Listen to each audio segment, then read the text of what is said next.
Bienvenidos. Se puso caliente el tema político por cuenta del fin de la legislatura que ya está próximo y que mete un acelerador que genera tensiones, genera angustias, porque se van acabando los plazos para aprobar los proyectos y los proyectos que están en juego son proyectos de gran envergadura. Empecemos hoy con el proyecto de plebiscito que en un comienzo planteó Roy Barreras, que parecía un proyecto huérfano. Aquí en este programa varios parlamentarios de distintos partidos decían que eso era una locura lírico-poética constitucional de Roy Barreras, pero luego obtuvo el respaldo del gobierno nacional y cuando ese respaldo se consolida a través de un mensaje de urgencia que envía el gobierno para que se tramite con prontitud, las FARC desde La Habana dicen que no comparten el plebiscito. Dos parlamentarios de primera línea en orillas muy distintas en el escenario político y con una vocería muy caracterizada en sus respectivas colectividades. Me da mucho gusto saludar al expresidente de la Cámara de Representantes, el doctor Hernán Penagos, representante de la Cámara por el departamento de Caldas y el partido de la U. Bienvenido, doctor Penagos. Gracias, doctor Juan, muchas gracias por la invitación y un saludo a toda la audiencia. Y me da mucho gusto saludar al doctor Álvaro Hernán Prada, representante a la Cámara por el departamento del Huila y vocero del Centro Democrático. Bienvenido, doctor Prada. Gracias, Juan, por la invitación y un saludo muy especial para todos los televidentes. Se les puso caliente la comisión con estos proyectos. ¿Cómo fue el itinerario de lo del plebiscito, doctor Hernán? Usted que además es un constitucionalista muy reconocido. Pues realmente usted lo planteó en la introducción, digamos, fue un proyecto que fue al inicio presentado por un parlamentario y respecto del que en principio no se encontró mucho eco en el gobierno nacional. Posteriormente se acoge el proyecto, se acompaña a pesar de algunas modificaciones que ha tenido, debo decirlo, ha tenido varias modificaciones en el transcurso de la construcción de la ponencia.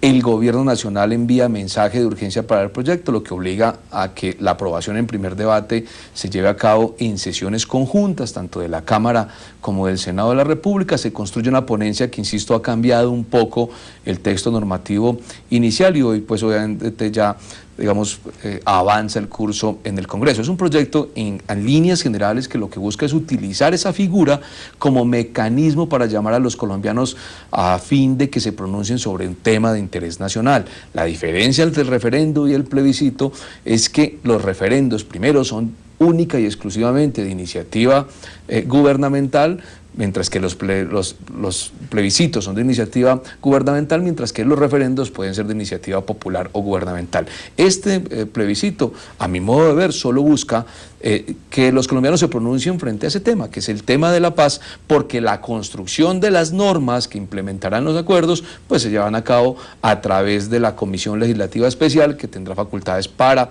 expedir actos administrativos y leyes estatutarias.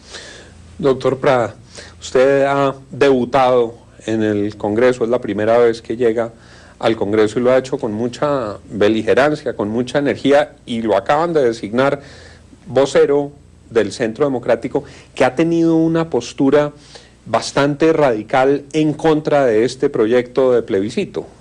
Bueno, yo estoy de vicepresidente de la Comisión Primera y esto me obliga, por supuesto, a estar en los temas del proceso de paz. Así es, nos preocupa mucho lo que está pasando con el país, pero para hablar del plebiscito no es otra cosa que otra improvisación del gobierno. Hay que recordarle a los televidentes que primero se tramitó el marco jurídico para la paz y que esa sería la herramienta por la cual íbamos a tener paz y convivencia pacífica en este país, según quienes impulsaron en su momento ese acto legislativo. Luego han venido improvisando de una y otra manera. Perdóname, le hago una acotación. En el trámite del marco constitucional para la paz fue cuando empezaron formalmente a agrietarse las relaciones entre Uribe y Santos. La votación del marco para la paz fue, digamos, el banderazo para esa ruptura, que se votó justamente el día del atentado que se perpetró contra Fernando Londoño por las FARC, pero lo interrumpí. Claro, sí, tranquilo. Pero además hay que recordar también que en el marco jurídico para la paz se habló del referendo como mecanismo de participación ciudadana para refrendar eventualmente acuerdos con la narcoguerrilla terrorista las FARC. ¿Qué hay hoy?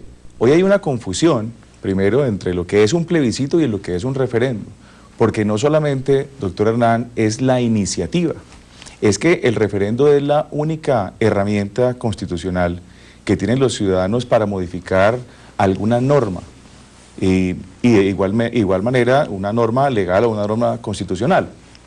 Aquí lo que se quiere con el plebiscito es que el plebiscito, que solamente sirve para aprobar una determinación política de un gobierno, sea utilizado como si fuera un referendo. No entiendo el motivo, no sé si es para evitar precisamente que la revisión de la Corte Constitucional, que cuando es un referendo hace una revisión integral, es decir, revisa de forma y de fondo, mientras que cuando es un plebiscito simplemente revisa la forma.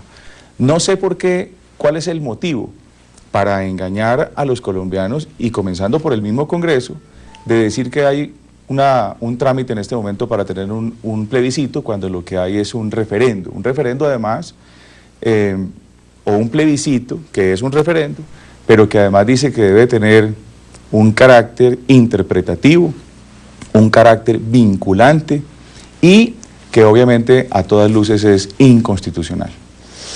Le traslado las inquietudes, doctor Penagos, para escuchar su opinión y empiezo por la última. ¿Es inconstitucional?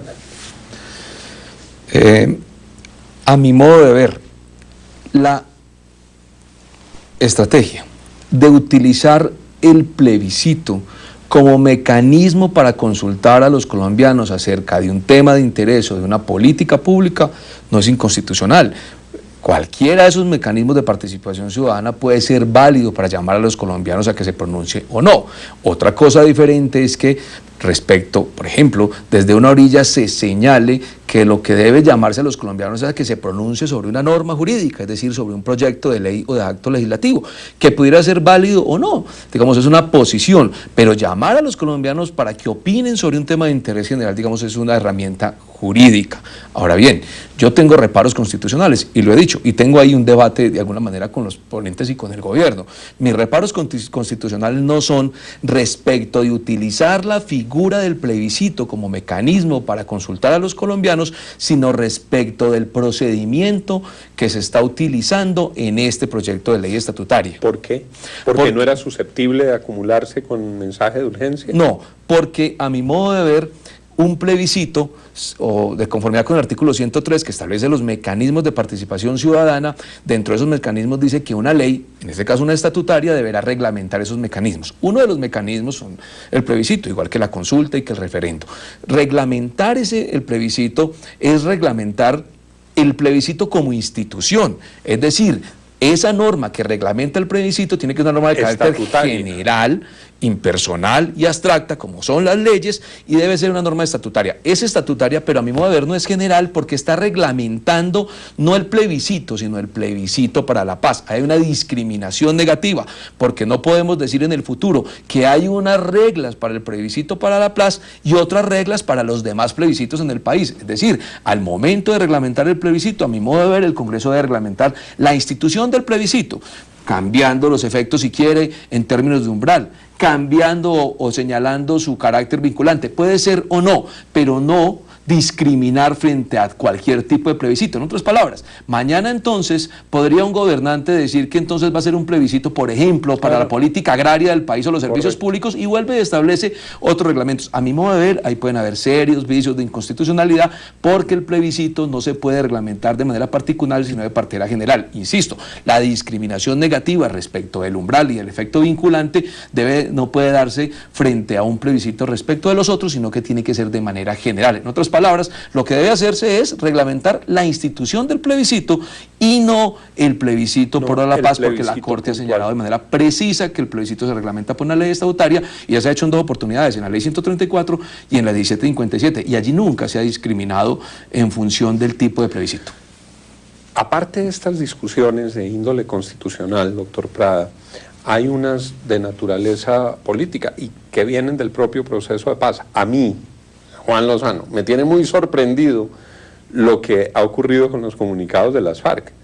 Cuando el gobierno se la juega a fondo con el plebiscito, sale un comunicado de Timochenko diciendo que a las FARC no les gusta el plebiscito y palabras más, palabras menos, que el gobierno les está poniendo conejo. ¿Usted cómo interpreta eso? Es una improvisación, por eso es que vamos donde vamos. Primero, si el gobierno lo que quiere es preguntarle a los colombianos si queremos paz o no, sí o no, simplemente una pregunta con una sola respuesta, pues es más fácil evitarnos todo este trámite y que el gobierno, como lo han manifestado algunos columnistas, simplemente asuma el compromiso y firme la paz. Y asuma el compromiso, la responsabilidad política con los colombianos por lo que firme. Eso se lo leía a Mauricio Vargas, quizás. Mauricio Vargas, que tiene escribió una columna que entre otras cosas la tituló algo así como "No nos crean tan pendejos". Así, exactamente así. Entonces, esta improvisación, por supuesto, ha traído este tipo de consecuencias. Ahí el doctor Penagos nos está dando la razón. Aquí hay una cantidad de problemas en lo que las votaciones por mayorías de los presentes o de los asistentes o de los votantes. Y aquí también se prevén unas excepciones que están contempladas en el régimen, en el estatuto del Congreso, en la ley quinta, en el artículo 117, que obviamente están acordes con el artículo 146. Pero aquí nos quieren decir que simplemente si se quiere negar, por ejemplo, el plebiscito, tiene que simplemente conseguir la totalidad de los votos negativos, que el 13% mínimo sean unos votos negativos. Modifican la forma de aprobar las leyes. Eso es totalmente inconstitucional, afecta directamente el artículo 146. ¿Y qué está pasando? Que incluso las FARC que ven con preocupación este tipo de improvisaciones del gobierno, se vean obviamente afectadas más adelante. Si se llega a firmar un acuerdo, si se llega a refrendar por una vía que no sea la adecuada, más adelante un gobierno que venga puede decir: esto no solamente es inconstitucional, inconveniente, es equivocado, tenemos que revisarlo. Entonces obviamente ahí hay unos pronunciamientos de fondo con argumentos jurídicos que hay que tener en cuenta.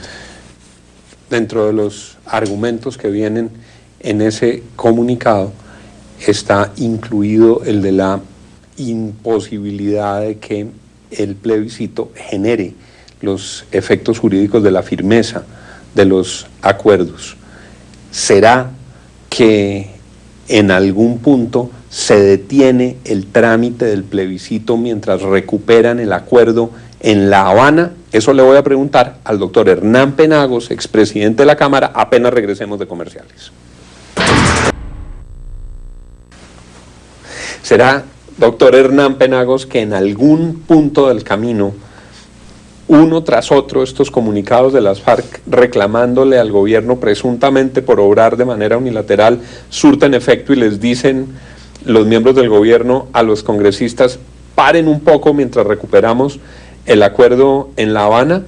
¿O van a insistir, cree usted, en aprobar el plebiscito así las FARC digan que no les gusta, que no les sirve, que es inconstitucional y que no lo comparten? Bueno, yo creo que se va a insistir y ese proyecto va a ser aprobado por varias razones. La primera, porque negarse la aprobación de ese proyecto es de alguna manera aceptar, estoy especulando, lo que la FARC reclama y demanda, que es una Asamblea Nacional Constituyente. Yo creo que el gobierno lo que hace cuando aprueba el plebiscito es un poco ir cerrándole la puerta a las FARC respecto de su petición de una Asamblea Nacional Constituyente. Quiere decir que negar ese proyecto, digamos, es abrir esa puerta nuevamente.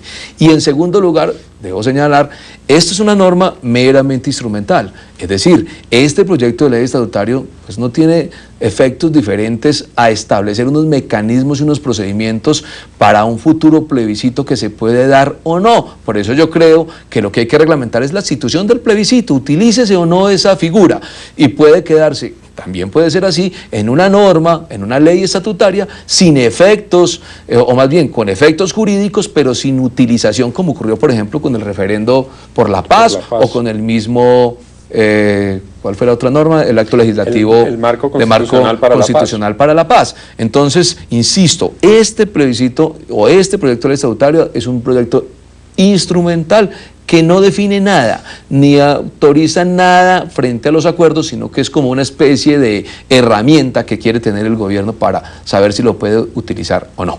Donde venden hamburguesas y papas fritas lo llaman combo, que es que vienen dos en uno.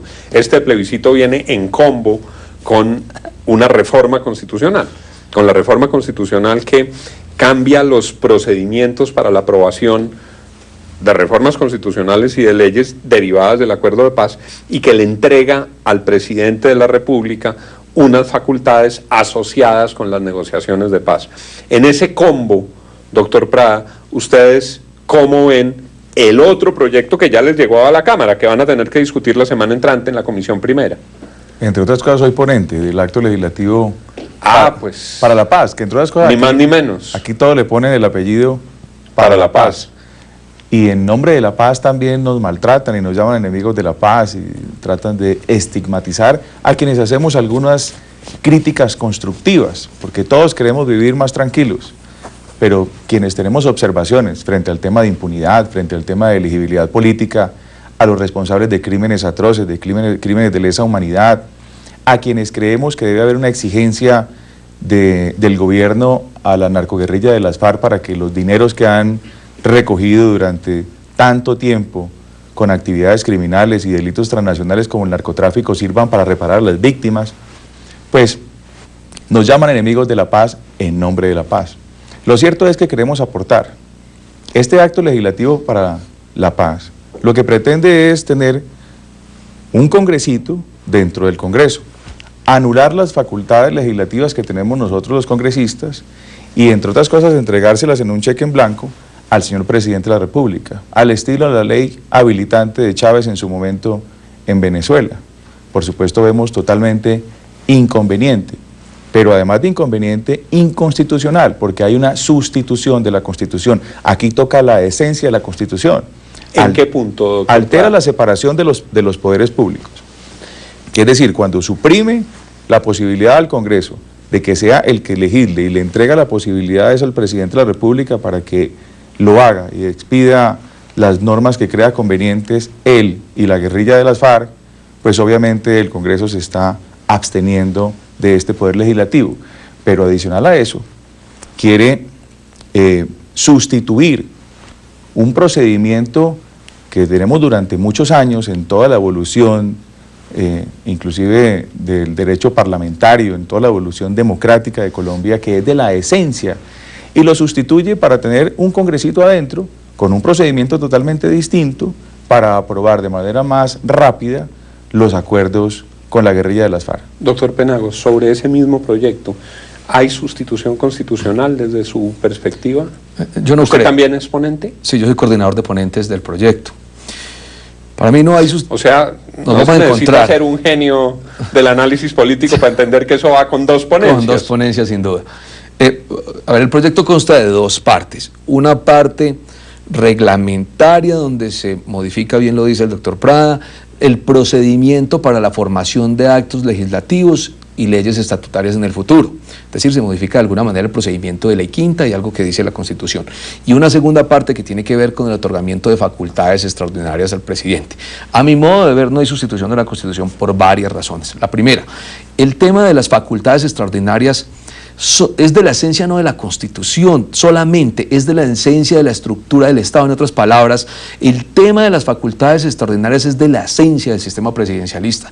Yo vengo diciéndolo desde hace muchos días. Si lo que no se quiere es que un presidente tenga facultades extraordinarias, hoy las tiene, por ejemplo, se le pueden otorgar cuando se trata, por ejemplo, de estado de conmoción. Es decir, se le puede otorgar facultades al presidente para que, si se me permite la palabra, expida decretos o legisle en función del Congreso en ciertos momentos necesarios para la vida nacional. Yo que creo que esas facultades que se le otorgan a un presidente en Colombia, son facultades que se otorgan por el sistema presidencialista. Un sistema presidencialista es un sistema de concentración de poderes, es un sistema en el que el presidente es el jefe de gobierno, suprema autoridad administrativa, el jefe del Estado, y es un sistema donde un presidente tiene que tener esas facultades. Que sea bueno o malo, acepto la discusión, pero lo que sí creo que hoy, o por lo menos permite avanzar un poco para discutir sobre lo que está ocurriendo en el país, es el sistema del país, es decir, si es que efectivamente queremos un sistema presidencialista o no. En otras palabras,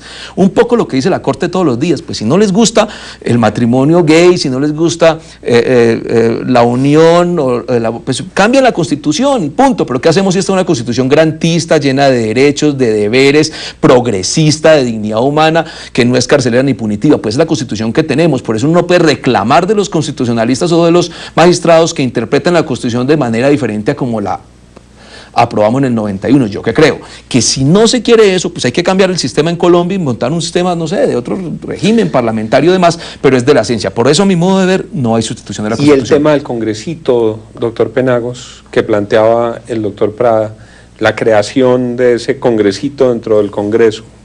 Tampoco, por varias razones. La primera, porque la creación de una comisión legislativa especial, es decir, esa posible creación de la comisión legislativa especial, se está dando a través de un acto legislativo que hoy está cumpliendo todos los rigores de los actos legislativos, es decir, 8 debates y 2 vueltas.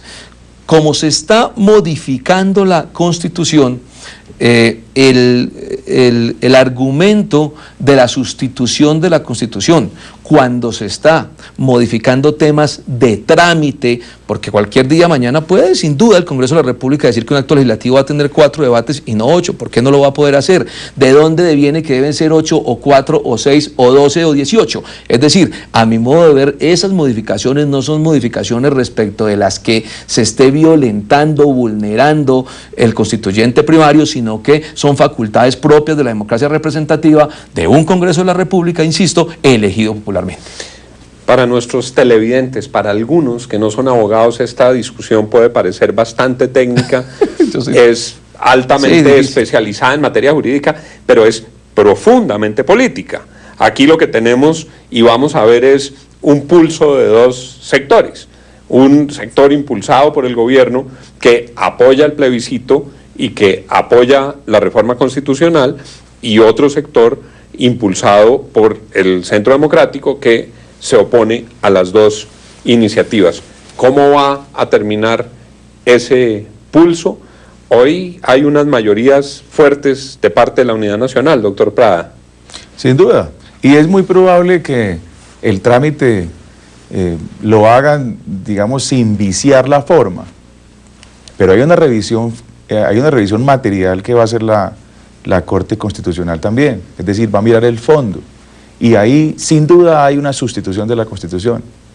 No necesita uno ser un gran constitucionalista para saber que lo que acaba de decir el doctor Penagos, el constituyente primario es el único que puede reformar la esencia de la Constitución, y que a partir de las sentencias, porque solamente ha habido un desarrollo jurisprudencial, la Corte Constitucional ha protegido muy bien precisamente la esencia de la Constitución, para que quienes podemos, como constituyentes derivados, en este caso el Congreso de la República, hacer reformas, no traspasemos esa línea que puede afectar la esencia y que se dé una sustitución de la Constitución.